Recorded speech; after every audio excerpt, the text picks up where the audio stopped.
Happy Saturday, everyone. Let's talk about what went down in the last 24 hours because it's been a mix of cautious optimism and straight-up chaos. BlackRock clients just sold $268.6 million worth of Bitcoin, and Polymarket now puts the odds of Bitcoin falling below $100,000 this month at 52%. Though Michael Saylor's out here calling volatility a gift to the faithful, while Bitcoin sits 18% down from its October 6th all-time high of 126,000.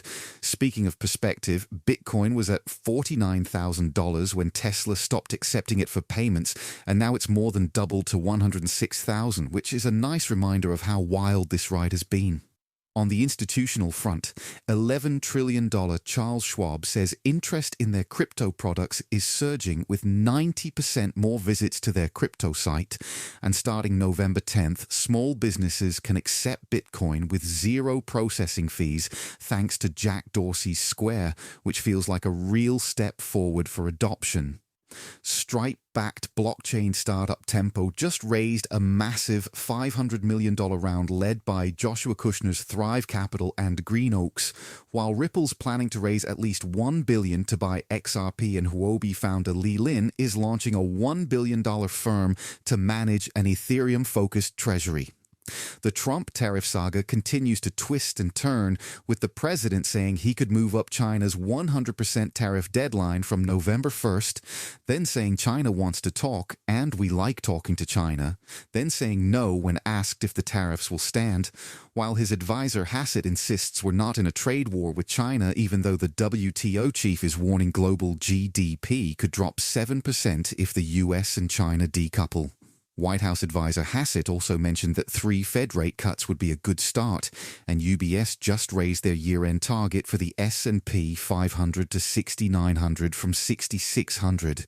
In the reality check department, billionaire Bill Gross says gold has become a momentum and meme asset even as it continues climbing, and Anthony Pompliano pointed out on Fox Business that gold denominated in Bitcoin has been down 84% since January 2020, which really puts the inflation hedge debate in perspective, especially when you consider the US consumer dollar has lost half its purchasing power over the last 30 years.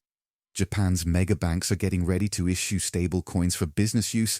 Mr. Beast filed a trademark for a banking app that'll provide crypto services. And in less exciting news, Binance got caught up in French money laundering checks, and US-listed QMMM jumped 9.6 times after announcing a $100 million Bitcoin, Ethereum, and Solana plan, but now faces SEC manipulation charges. Interestingly, gold and dollar stablecoins outperformed every single top 100 crypto token in the past 24 hours, which tells you something about where risk appetite is right now. That's your weekend crypto and markets update. Thanks for hanging out, and I'll catch you tomorrow with whatever wild news the next 24 brings.